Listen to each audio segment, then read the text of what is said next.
Presented by McDonald's of Glasgow, it's time for the Brown Sports Bag. From the heart of the Barrens, a weekly local sports machine. Alongside John Butler, here's your host, James Brown.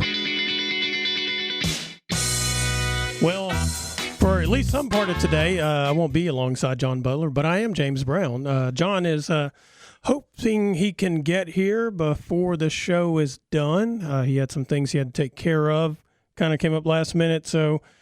You know, he always profusely apologizes for such things, and I'm like, look, man, you're kind enough to come and do this show with me every week, and let me know that when you run into people, now that he works at the sheriff's office, they run into him and tell him, hey, we like listening to the show, and I'm always like, hey, they like listening to the show because of John, so let's see how we do with me here all alone.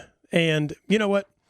I'm not a Kentucky basketball fan. I'm not a fan of any particular college or professional team.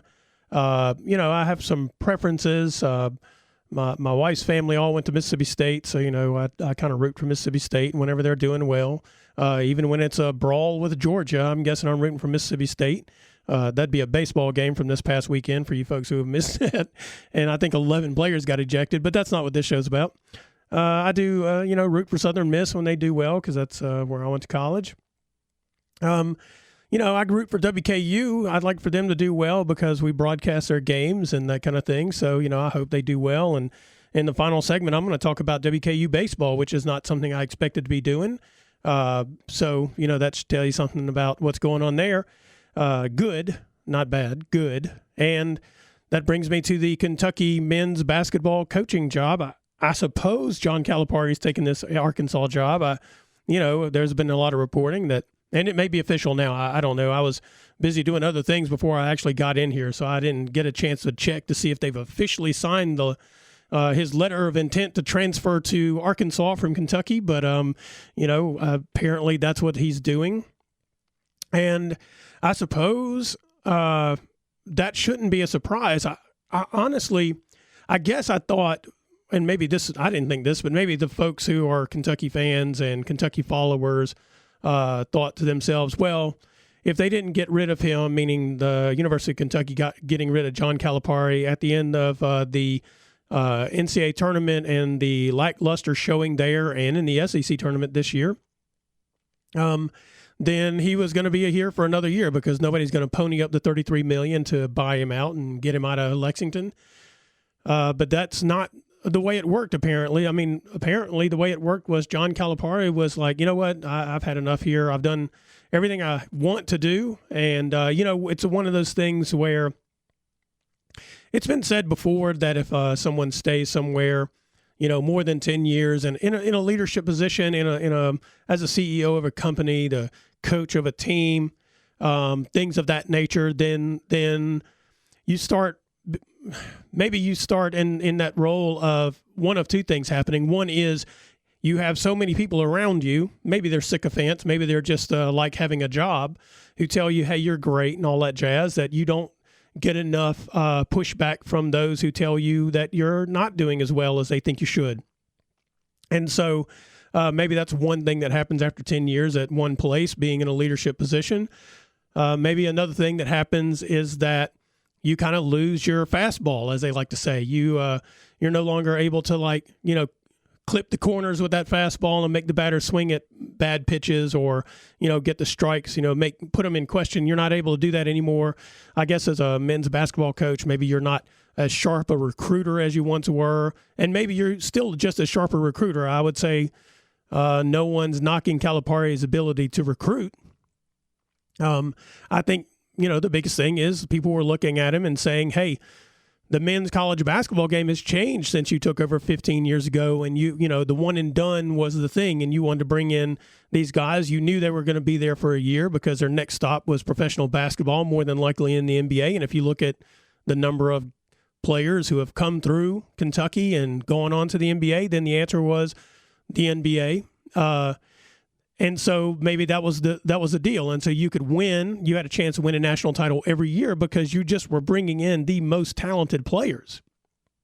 And that proved to be pretty successful. I think maybe some Kentucky fans would be like, yeah, but we only won one national title, so maybe it wasn't that successful. But I'd say it's been pretty successful. I mean, it keeps Kentucky on the map year in and year out. It makes people talk about them. People outside the state of Kentucky talk about Kentucky men's basketball, not just because it's the most dominant program in the SEC, which is what it was for many years, but because it's one of the 3 or 4 best programs in the nation. It's one of the 3 or 4 programs that can attract the hottest prospects from high school basketball. And that meaning that if you've got the best players, that if you're John Calipari and your job is to drive the bus and get them into the game safe so that they can go out there and win some games for you. And that seemed to be the way that he kind of approached it. But then some people would say, yeah, but if you look at the NCAA tournament in recent years, what constitutes success is not necessarily bringing in the 5 best or 5 of the 15 best high school basketball players, but bringing in 2 or maybe 3 of them and maybe even 1, and then putting together a team with more experience of veteran players who have been in the college game for a while. You don't have to teach them how to show up for class. I mean, not that that's really all that important, especially when you have one and done players, because they really don't go to class. They go to class for a semester and then they're gone. So, I mean, their eligibility in college is irrelevant when they're one and done players. But, so you've got these players and maybe they're not quite ready to go jump straight to the NBA. And so what you wind up with is you wind up with people who were in your program longer than you wanted them to be if you're John Calipari, because he wanted you to be there a year and go, because it appears his first love is recruiting. That's just the way it looks to me. His first love is going out and recruiting the best players and being able to say, look at these guys who have come through Kentucky, through my program. I promised them I would help them with a path to the NBA. And he was correct. I guess he did. I mean, I would say some of those players could have gone anywhere and they'd still be in the NBA, but maybe there are things that he does in terms of connections and trust that NBA GMs, scouts, and that kind of stuff have in his, what he has to say about the quality of the player, whether they're capable of playing a professional game. So that appeared to be the thing that he loved more than the actual coaching. I mean, I don't know. I don't know that for certain, but it's certainly, there's an appearance of that. And then the other thing that backs up that appearance is some of his comments, especially in recent years, about what motivates him and what he thinks the key success of the program is. And, and this year's a prime example of him basically saying, look at these players that we've put in the NBA. We bring the best players here. Those players energize the fans to still come to the games because they know they're going to see some of the best players. And, I guess that's great if you are a pass-through program. And that's, your fan base is like, hey, that's awesome. We've got all these alumni that will come back to some of these games, and we can say, hey, look, there's Anthony Davis, and there's Shai Gilgeous-Alexander, or whomever else might be out there, Devin Booker, I suppose. And I think I just named the wrong guy, but anyway, they have these players that you can identify. You might be able to identify. I probably can't actually identify them. I probably don't even know all the ones that have come through Kentucky in the recent years. And maybe I'm not actually alone as a person who's like a casual fan of I'm a casual fan of college basketball in a lot of ways. I don't eat, sleep, and breathe it. I don't follow the recruiting numbers and the trails and all that kind of jazz and try to figure out who the next great player is going to be. I mean, that's just not my thing. I'm more into the games than I am the recruiting. So that makes me already a person who's like not really a Calipari fan in terms of what seems to be most important to him, what's most interesting to him. I'm more interested in the games themselves. And on top of that, I'm more interested in the games themselves when I know who's actually playing in the games. So maybe I'm like every casual fan in that sense. But anyway, back to the point here is that I would say that Calipari did what he wanted to do at Kentucky. I mean, he came in, he put the program back on the map. Not that it was really off the map, but there were Kentucky fans when he came in who were really excited to have him because they knew what kind of energy he would bring and what kind of players he promised to bring to the program. And he had demonstrated this when he was at Memphis and even UMass, bringing in players who were going to be impact players at the college game, sure, but definitely professionals down the road. They were going to be some of the best, potentially some of the best professional players, and you were going to see in the NBA. So anyway, he brought that energy. At that time, everybody was like, well, we need to get the one-and-done players because that's our only chance to win. And that's what he did, and he fulfilled that mission, and for 10 years, he was spot on with it. Those players were great. The teams were good. Sometimes they weren't. Sometimes they had the DeMarcus Cousins eras that didn't really pan out the way people thought they should, but maybe that didn't have anything to do with Calipari. But anyway, but maybe the last 5 years as this game has transitioned and we have more older players not necessarily sticking around at their first stop or second or sometimes even third stop, but popping up at some place like North Carolina State where you had 4 graduates and a senior, I think, who were actually your starting 5. The regular season wasn't great, but they had a great postseason run. I think if Kentucky had been North Carolina State this year and they had not had a great regular season, well, we'd have heard a lot about that. But if they'd have made that run into the postseason, then I think Kentucky fans would have been overjoyed because they'd have been sort of like a Rupp's Runts rebirth kind of situation. So maybe that is the future of men's college basketball. Although, before I get to who I think Kentucky should hire next, I'll take a couple of things. One is the players that were going to come and play for Calipari, they're going to probably go to Arkansas or somewhere else. And there'll be a lot of the players who were there this year who will be gone. I'm sure a lot of people are curious about what Reed Sheppard decides to do. I think a lot of people think he's going to go into the NBA draft, and he might. I don't know. But he also maybe strikes me as a person who came to Kentucky because that's where he wanted to play. Sure, he wanted to play for Calipari, but playing for Kentucky was probably more important. Maybe that inspires him to stick around. What will Travis Perry do now? Will he still come to Kentucky? Will he change where he wants to play? Maybe he fits that same mold as Reed Sheppard. Maybe it's more about being at Kentucky than it was who was coaching. So, that we'll see how this move affects those players. We'll see what kind of players that the next coach can bring in because these fifth-year seniors and sixth-year graduate students, they're going to run out because we're at the end of those players who got the do-over COVID year or that had 2 red shirts, a gray shirt, whatever all they had, that allowed them to basically stay in college for the length of most athletes' professional careers, except for those who stick around forever. But, most of them aren't around more than 6 years.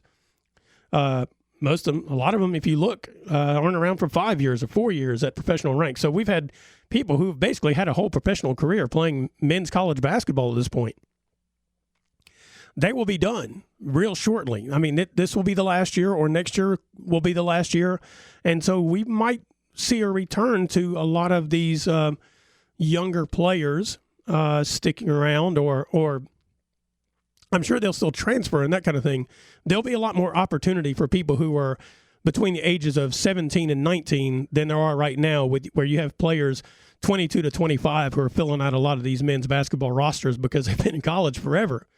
I hope they have a graduate degree. They might should have a PhD by the time they graduate, depending on what their field of study is. But anyway, so these younger players are going to have an opportunity opening back up for them at places like not just Kentucky, but many other places, I do believe, once these COVID players exhaust their eligibility here in the next year or so. So, that means the rosters may be younger again, but the transfer portal is still going to be a big deal because you're going to have players who are going to go somewhere because they wanted to go play for that coach or they thought that was the place they wanted to play and then there for a year. And that coach leaves or they decide that the environment wasn't what they wanted it to be or they're homesick. And they decide they want to be closer to home. So then you're going to have more of these guys. You're going to have some of these guys showing up. And that mixture of young and old is a good possibility. So that brings me to who should Kentucky try to get? I do believe my first option would be Nate Oates. I mean, he just got done with a run at the NCAA tournament. You know, you look at the NCAA tournament, Alabama and Tennessee both made deep runs in the tournament. The rest of the SEC schools flamed out pretty quickly in the first round, many of them. And so he's a guy who's in recent years has proven he's at Alabama. He's proven he can win at Alabama. And he can recruit at Alabama. And, you know, this is with the headwinds of the football program kind of sucking all the oxygen out of the room a lot of times there at Alabama. So, I mean, he's and the way they play, I think the way Alabama plays under Nate Oates is like one of those things that I would imagine Kentucky fans would love to see. So if they get him, you know, I know maybe people like the idea of Hurley or Scott Drew, that kind of thing.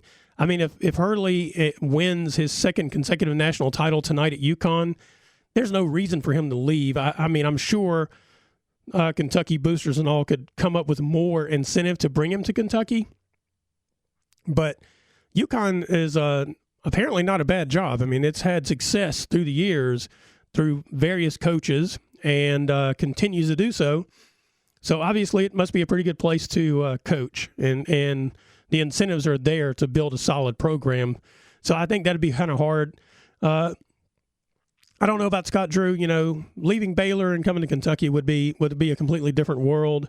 Maybe he would do a great job at Kentucky. I don't know, but I mean, if Kentucky got pilfered by a fellow SEC school in Arkansas, why not go try to pilfer another SEC school? Weaken your conference if you can, because you've just found another guy coaching elsewhere in the conference that's going to be in front of you trying to get what you want to do if you're Kentucky. So, I mean, try to get Nate Oates. That's what I would think. He seems like a pretty good idea.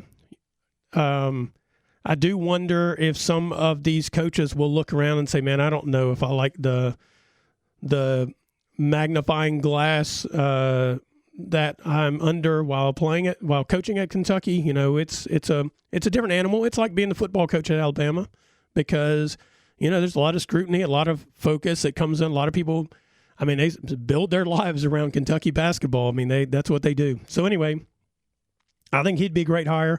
I've seen some folks throw out the Billy Donovan thing. My thing about Billy Donovan is he's been out of the college basketball world for so long at this point, and just with what I just discussed about Calipari, how he was building his teams and that kind of stuff. I mean, when Billy Donovan was around, you know, it was a different animal. So could he come from the NBA and go to college and coach the players that he'd have in front of him, deal with some of the things that he would have to deal with? I mean, you might think it was a pain to coach the professionals because they were all grown people who had their own ideas of things. Now you're dealing with that in college, and you're dealing with that with the players, probably with their parents or their relatives, in a way that he didn't deal with when he left the game. So I don't know. Plus, Kentucky can't wait for him to be done with his season with the Chicago Bulls. You know, they could make the play-in. So we're talking, 3 weeks until he's available, unless he just bails on the team, which, then that would bring some questions in its own right. But anyway, I think waiting for Billy Donovan would be a mistake. I think Kentucky have to find their coach, and they have to find their coach in 5 days or less. Actually, maybe in 3 days. They need to do it in a hurry. And I would be surprised if the AD and the administration at Kentucky didn't already have an idea of who they would like to have, just in case something happened, whether they decided to pay the $33 million and ditch Calipari, or with what happened. I mean, maybe they didn't see that coming. I find that hard to believe. There had to be some thought that things were not good behind the scenes, and things that you and I don't know, but I would guess the athletic director and all did know, and I would think they'd have some idea that Calipari might bail, and if they didn't, man, that's a whole other set of questions which I just don't have answers to at the moment. But anyway, I hope they get Nate Oates. I mean, I think he's a great coach, and I think that would be an interesting re-energizing of the Kentucky program, because I think it would be an exciting brand of basketball to watch as well. Anyway, I think that's all I have to say about that. And when we come back, we're going to talk a little bit about the high school baseball, softball, track, everything that's coming up this week. We got a lot of games as long as the rain holds off. This is a Sports Bag presented by McDonald's of Glasgow. We'll be right back. Presented by McDonald's of Glasgow, it's back to the studio with James and John, the Brown Sports Bag.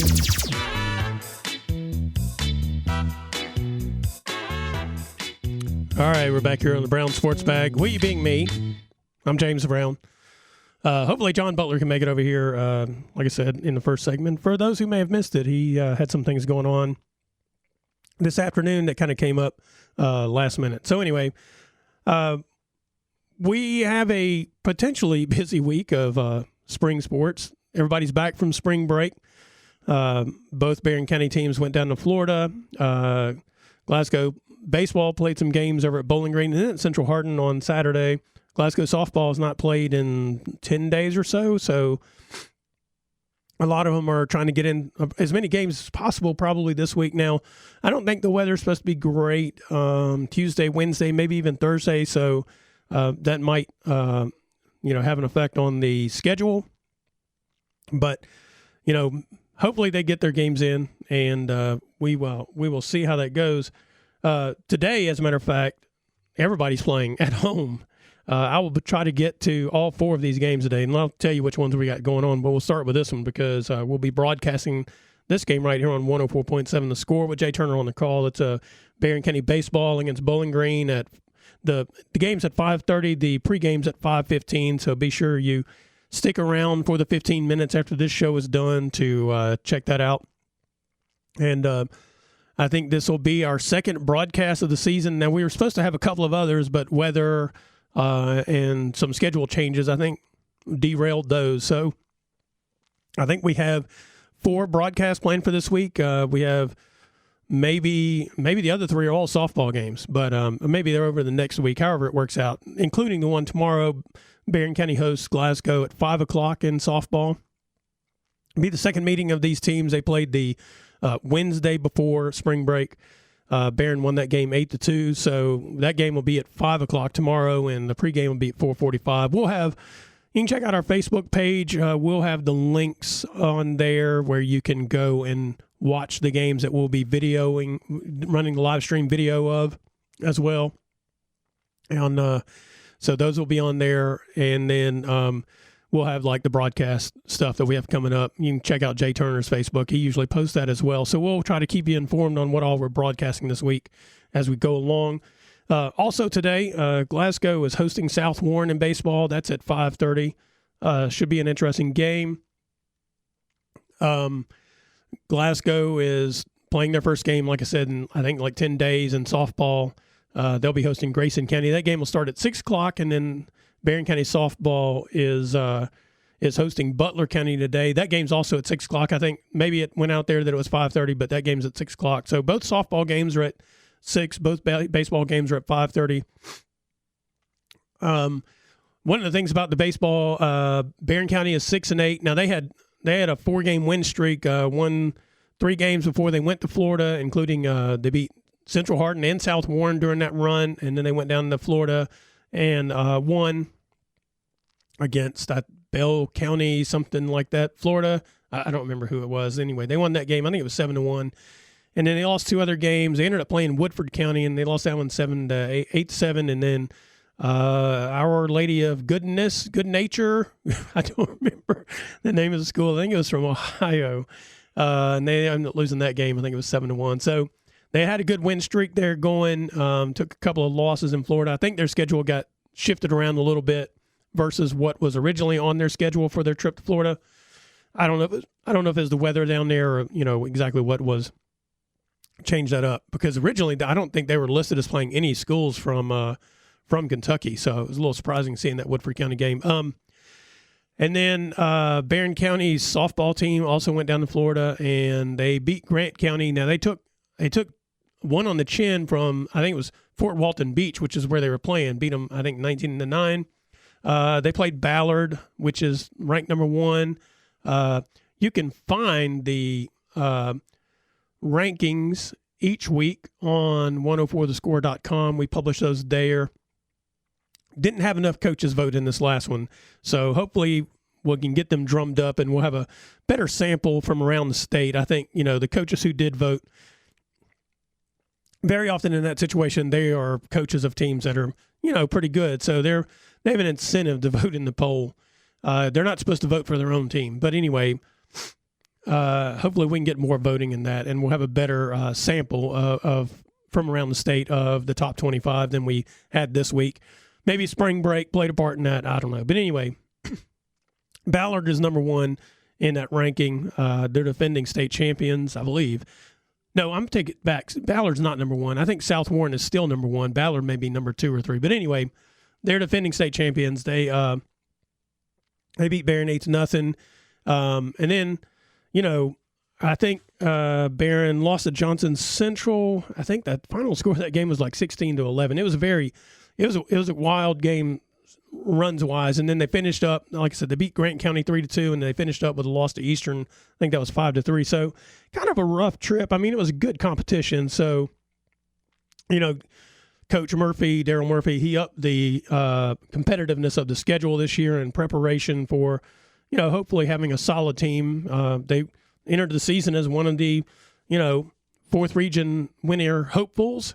South Warren clearly so far is the best team, but Greenwood's not bad either, honestly. Greenwood won the region last year. So, but South Warren brought back a bunch of players, pitchers. They had a transfer, maybe 2 transfers in. So, they're number 1 in the state. They're expected to win the region. But like I said, Coach Murphy upgraded the schedule in preparation for, down the road in the season. And so they took some lumps, but hopefully they learned some things down in Florida that they can come back this week and play better. Butler County's not a bad team, even though their record's not great, but they are not a bad team. And so, and like I mentioned, they'll play Glasgow tomorrow. I think they play Allen County on Thursday and Cumberland County on Friday, I think is what their schedule is. So it'll be a good test week for them with a couple of district games. Meanwhile, Glasgow's baseball, they did not go to Florida. They hung around. They played in Bowling Green last week. On Thursday they beat Whitley County 8-4. They beat Breckenridge County 8-4. Whitley County is the defending state champions. They lost to them 12-2 on Friday, and then Saturday they went and played a pair of games at Central Hardin. They lost to Somerset 9-4, but then outran literally Central Hardin 10-6. So that was a pretty good couple of days there for them. Well, 3 days, some good competition. Played pretty well overall in the balance. Went 2-2 in those 4 games. This week they have like I said, they host South Warren today. They're at Greenwood tomorrow. Greenwood looks pretty good so far. Then they host Bowling Green on Thursday. So they play 3 of the top teams in the 4th region, I believe, in the next 3 games. So that's going to be an interesting week for them. Should be a good challenge. They seem to be playing a lot better. I think they got I think in the win against Central Hardin, they got a complete game out of Mason Bass. I think that's the first complete game they've had. They've had several games where they've had 3 or 4 people end up pitching in the game. So he stepped up. He was expected to be one of the leading pitchers on the team, and so he stepped up and had a great game there. Everybody who was playing basketball and was a little late getting out to start the season because of the deep run in the playoffs for those guys in getting to the second round of the region. So the guys who are playing basketball are out there. They're in the lineup. Now we're kind of in baseball season now after spring break. So maybe everybody's rounding into form. Things were a little rough for the Scotties at the start of the season, and so maybe there were some folks kind of shaking their heads. I guess I kind of was. I was like, we got a new coach, new coaching staff, and so maybe it's just taking some time for people to get adjusted to one another. Plus, those first couple of weeks of the spring sports season at this point are just, I don't know that they tell you anything about your team because of the weather situation, and you're starting. And used to, you would have a couple of weeks after the end of the basketball season where if you had some people who were playing basketball would be out there, and you could have a couple of weeks to work with them to get them ready to go. And now it's just like they walk off the gym floor. Like literally, Glasgow played on March 11th, and that was also the opening night of the baseball season. So they walk off the gym floor if they're playing another sport, playing basketball and onto the baseball field, and there's no way they're ready for that yet. So, at this point, we're playing 2 weeks ahead of spring break, and I don't think you can really know anything about what your team looks like until maybe not even this week. We'll see what this week, if you get the games in, then you can learn some things. But if the weather interrupts you at this time of the season, we may not know anything about them really until next week. So it's hard to judge anything if you just look at the records, in baseball and softball. Just know we've probably not seen the rotations. We're going to see the lineups and that kind of stuff that we would expect to see as the season goes along. Also this week, we got 2 track meets. Glasgow hosts one tomorrow, weather permitting, and Barron's supposed to host one Thursday. Hopefully everybody will be available to compete, and I think Governa's athletes are supposed to run at both those meets from what I looked at their schedule. So getting into the meat of track season at this point. It's we'll have a month. It'll be, quite a few meets. So you can check out 104thescore.com for coverage on all these things and everything else that we can possibly find to cover. All right, it's Brown Sports Bag presented by McDonald's of Glasgow. We'll be right back. Presented by McDonald's of Glasgow, it's back to the studio with James and John, the Brown Sports Bag.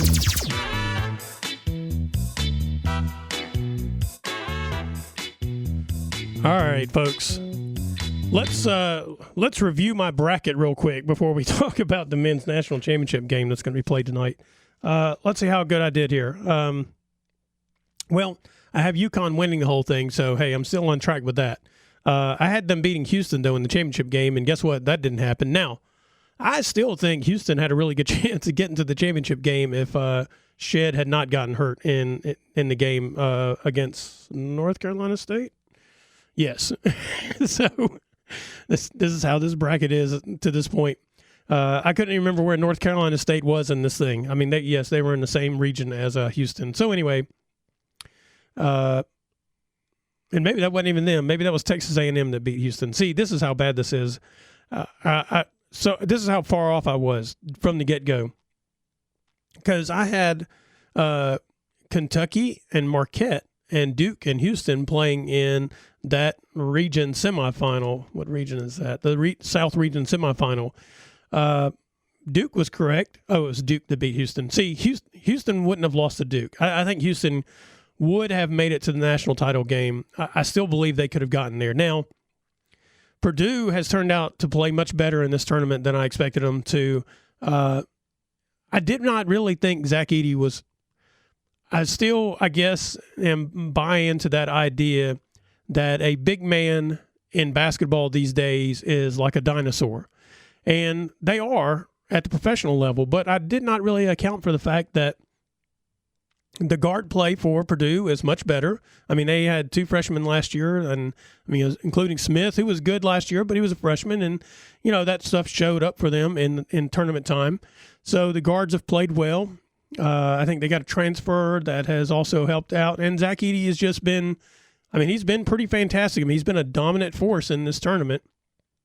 I really didn't think that was possible anymore, but I guess if you still are 7'4" and you have at least feet that will move, and plus you got some pretty good shots around the basket in that, little hook shots and all the jazz that he can do, both, going both ways, left and right, then yeah, it's hard to stop that if you have a skilled big man. And when I say skilled, I don't mean necessarily putting the ball on the floor and that kind of jazz, but I mean scoring moves. He's skilled, he's got scoring moves, and, his presence in the paint does cause some problems when people try to attack the rim against Purdue. So, you got to – those things are relevant, as it turns out. Plus, if you got some people who can shoot threes and that keeps the defense at least somewhat honest, then that keeps the paint open for your big man to really go to work. So, anyway, Zach Edey has been a force in this tournament. He's been the force that I think people thought he would have been last year, but they just didn't have the the correct players around him last year to really keep the floor open for him to operate in the paint.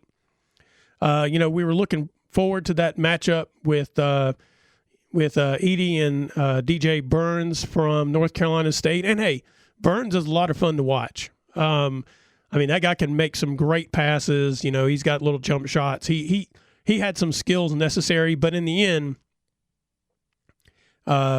Edie's just too big. And plus, Purdue was just the better team. North Carolina State made a great run in this tournament to get to this point. And, that was a lot of fun to watch those guys play. They were our only, so to speak, Cinderella, but I think, as I mentioned maybe in the first segment, I think there were 4 graduate students and a senior starting on that team, so they had those guys basically had professional experience at the college level, if you get right down to it, versus a lot of situations. So, yeah, I thought that was a lot of fun. Then you have over here, my other side of the bracket was going to be UConn against Arizona in the semifinals.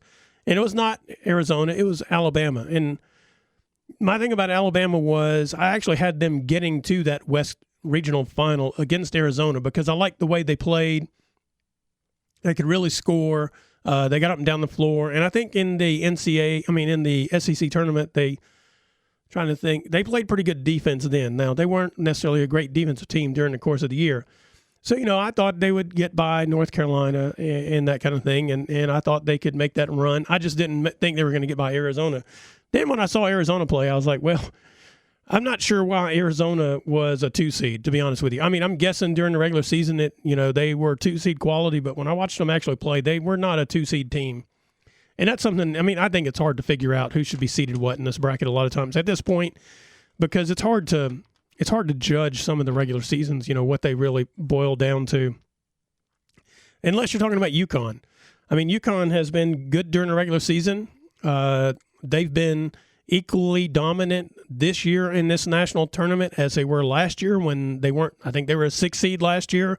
So we didn't really see that coming. They had some moments last season during the regular season where they looked like that kind of team, but you just don't expect that from you don't expect a team to just turn it on in the tournament unless they're a team that you just haven't seen all year, that hasn't had much exposure and you just don't really know about them. You don't know about these guys that they have on that team who, have been around for a while and are Wiley veterans and all that kind of stuff. We knew more about North Carolina State. That's why we didn't really expect them to make this run because they were 11 seed for a reason. They were barely in the only reason they got in the tournament is because they won the ACC tournament. It's the only way they could get in. They escaped Louisville in the first round of the ACC tournament. So their run is very improbable in terms of what we saw from them from the regular season. But anyway, going back to the UConn side of this year UConn during the regular season was as good as they were for the most part during the tournament last year when they won the national title. I don't think I'm the only person on the planet who said, yeah, this looks like a team that could repeat. That could defend their title. The first time since Florida did it, I guess it was in 2005 and 2006. The difference was that Florida team was basically the same team 2 years in a row. We saw them coming. This UConn team, they have 2 key players that are back, I think 2 starters, and then they have his name Klingon that was on the bench last year. I believe that's his name. And he was touted to be a solid player, and so basically they have 3 of their top 8 players back from last season. The 2 players who probably had the biggest impact last year on them winning the national tournament were, they're gone. So it is kind of a surprise in the way that Danny Hurley has been able to basically reconfigure this team, and you not even can tell the difference. He basically took parts, plugged them into what he does, and they were better than they were last year. At least during the regular season, they were more consistent, but they've been just as good in this tournament. They do everything well, and not only do they do everything well, they bring guys off the bench, and you don't notice the difference. It's the most incredible thing when you juxtapose what you expect from college athletics, at least men's college basketball, where you're like, okay, well, you have these star players. They were stars in high school. They come to the program, and that means your program's going to be good. Hurley's like, no, you're going to come to UConn, and you're going to play UConn basketball, whatever that may be, but it's whatever Danny Hurley says it is. And if you do it the way I want you to do it, and you're unselfish and you do all the little things, then I can tell you we're going to be very good. And he is spot on. He's nailed it. I don't know if he can do this year in and year out, because, I mean, when you come to next year, there's a good chance there'll be 5, maybe not 5 new starters, but there's a good chance 5 of your top 8 will be new players. That's the nature of men's college basketball at the moment. So can he do this year in and year out? And if he can, if you go back to this first segment when we were talking about Calipari at Kentucky, this would appear to be the new blueprint for men's college basketball. If you go back, say, 80s, 90s, the blueprint was we're going to have these same guys for 4 years. We may have some class overlap, that kind of thing. So you may have 2 new starters, you may have 3 new starters, but we know who the bedrock of this program is going to be year in and year out. And we're going to try to replace those guys, and you're going to know their names, and they're going to be at Kentucky or North Carolina or Duke or whatever it may be, for 4 years. And so you're going to get to know them. And we're going to win by that consistency of players year in and year out. Then it became, we're going to win by getting the best high school players and have them play for us for 1 year. And we'll sprinkle in some veteran players, that kind of stuff, because we need some, in the gym leadership, in the locker room leadership. Now it's like we're going to have veteran players, but you're not going to have a clue who they are here at UConn, because they weren't at UConn last year, or, at Alabama or anywhere else. North Carolina State, I don't know who these people are. I never heard of them before this year. So now it's like veteran players, but we don't know who they are because they weren't at UConn last year. They weren't at Arizona or Duke or Kentucky or North Carolina State or any of those. They weren't at that school last year. They've just been playing college basketball a little while. So maybe that's the new model. We'll see.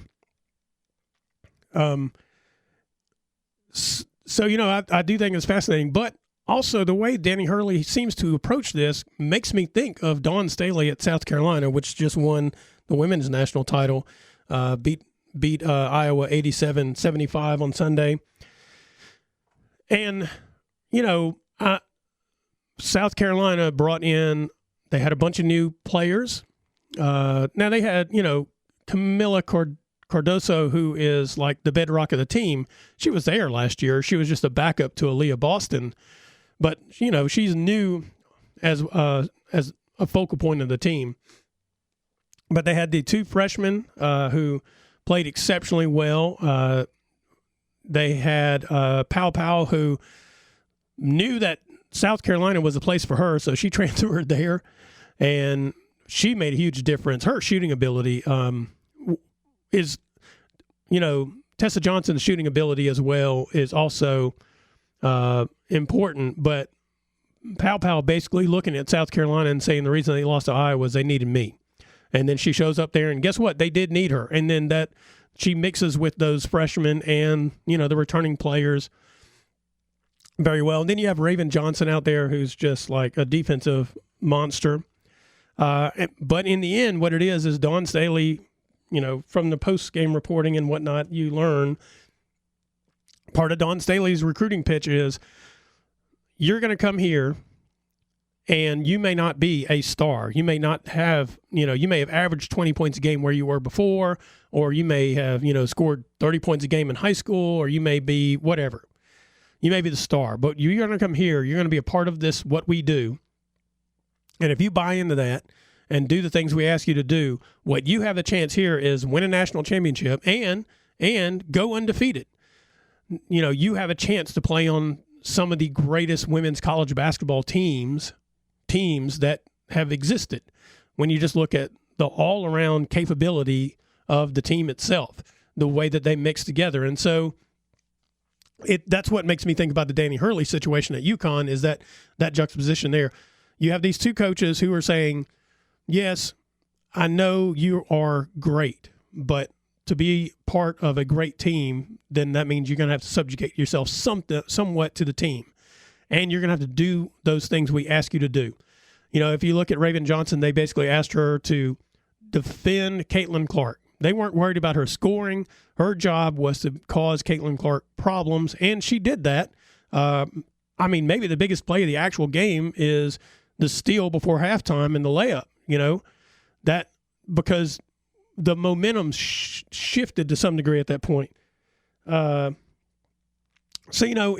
is one of those things that turned out to be fascinating when you look at South Carolina winning that national title and you look at UConn potentially winning a national title tonight. I'm not saying they're going to. I'm not saying they're guaranteed to. Purdue has proven that they can play, but man, UConn just looks so good. They just look so good. So anyway, I'm taking UConn to win it tonight, probably by about 14. I think that's been their closest game in this tournament this year is 14 points. And real quick, before I get out of this particular part of the show, I wanted to just talk about the Caitlin Clark effect a little bit. Here's the thing about her. When I watch her play, I have these moments. I'm like, man, I cannot believe she made that pass. I'm less impressed with her long range shooting than some of the passes she makes, because to even know that you can you can potentially make a pass like she makes, and that her teammate is going to be there is just incredible. That part will definitely, I believe, translate to the WNBA. I do believe she may not be a 30-point, 25-point, or even 20-point game scorer in the WNBA, but she could be an absolutely great point guard because of that court vision and just the ability to make the passes. And it doesn't matter what the competition is. She made great passes against South Carolina. She made great passes against LSU. She made great passes against every team we saw this year. I do believe that's a part of her game that translates well to the WNBA, especially if she's playing with better players. She can make some of these passes that he can actually handle, that they will be looking for, and that kind of thing. And also, at the same time, I cannot stand how she flops around and complains about no calls and all that jazz. That just wears me out. I cannot stand it because I think that detracts from her actual greatness. So when she's at the next level, I hope she cuts out the nonsense part of things, even though apparently that's a thing these days. But I just, that degrades her actual quality as a player. I just can't stand that. But I do love the way she passes the ball. I love the way that she plays the game in terms of like ball skill and that kind of stuff. And I think she'll be fun in WNBA in both those regards. I do believe that it'll be harder to be a great scorer in the WNBA because the defenses will be better. The individuals guarding her will be better. I do not think that stops her from being a good point guard in the WNBA. That's just my take on it, and maybe she won't flop around and that kind of stuff. And I do believe there will be people who will tune in to watch her play because, she has lit a spark. And, on the upside of that, as Dawn Staley said from the podium after winning the championship, she's brought a lot of attention to the game that Dawn Staley was not getting. And last night, we got an opportunity to see why Dawn Staley is also a great coach. And I love that part, too, because I loved her as a player. I've always liked the way that she handles her business, and I like the way she runs her program, and I'm glad that I hope people didn't tune out as soon as the game was over with. I hope they stuck around to hear what she had to say and to learn more about her and South Carolina's program. So why they tuned in, I don't care. If it was because of Caitlin Clark, that's great. If it was to tune in to hate Caitlin Clark, that's great too. But they tuned in, I tuned in, and they got to see some great basketball. They got to see some great players, and they got to see a great coach, and they got to see how a great program is also run, no matter where it is, no matter men's or women's, NBA, badminton, I don't care what the sport is. A great coach running a great program is a lot of fun to see as well. So those are my takes. I guess go UConn since I got them on my bracket. All right, this is Brown Sports Bag presented by McDonald's of Glasgow. We'll be right back.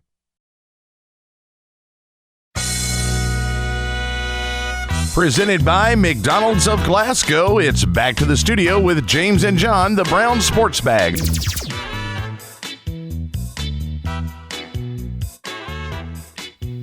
All right, we are actually back here. John just rushed in here. He couldn't give up the opportunity to talk about John Calipari abandoning Kentucky and going to Arkansas. Well, I hate that you had to do the whole show. Sorry, just something I couldn't. That's all right. Couldn't get here in time. I had to. But yeah, I mean, I got a text last night from my sister about 10:30, and I couldn't.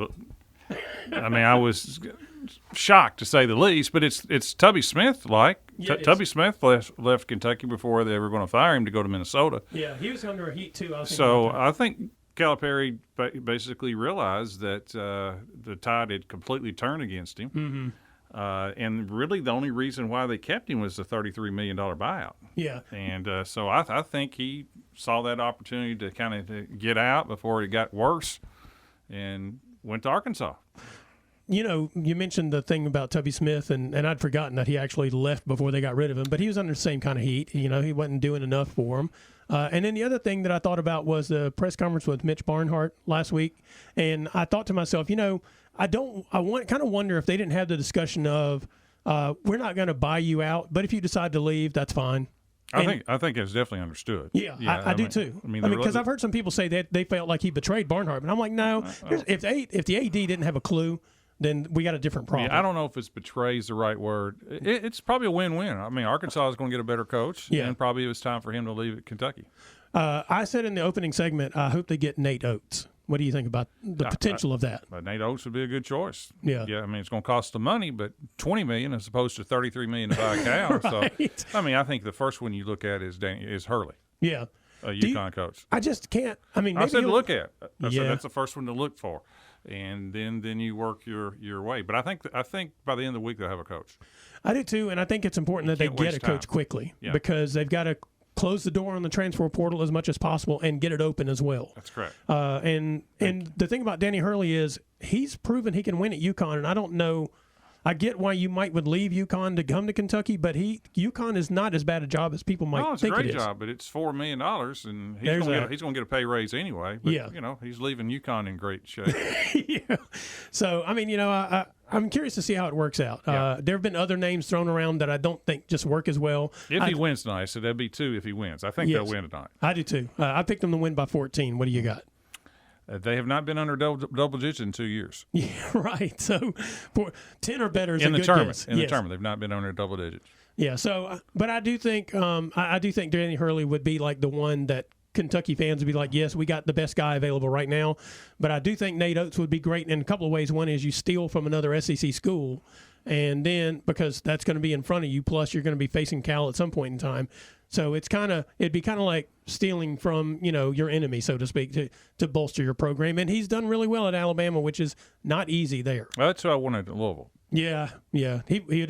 I think he's a guy right now, especially with this last run at Alabama, that he's proven he knows how to build a program. He does too, but so does Hurley. Yes. Well, I mean, it's rather incredible what Hurley has done at UConn. Just, you know, basically replacing 5 people and not missing a beat and actually being better this year than they were last year during the regular season. Right.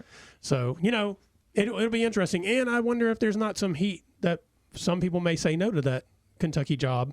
Because it's not for everybody. No, you gotta have a thick skin to go there, and I think Calipari's skin had kind of rubbed thin in recent years. No doubt. All right, and this is Brown Sports Bag presented by McDonald's of Glasgow. We'll be back next week.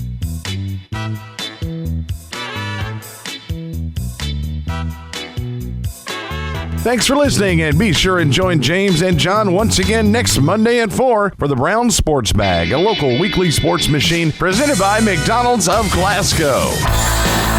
Coming soon to your FM dial, this is Fox Sports Radio, WCDS Glasgow, AM 1230.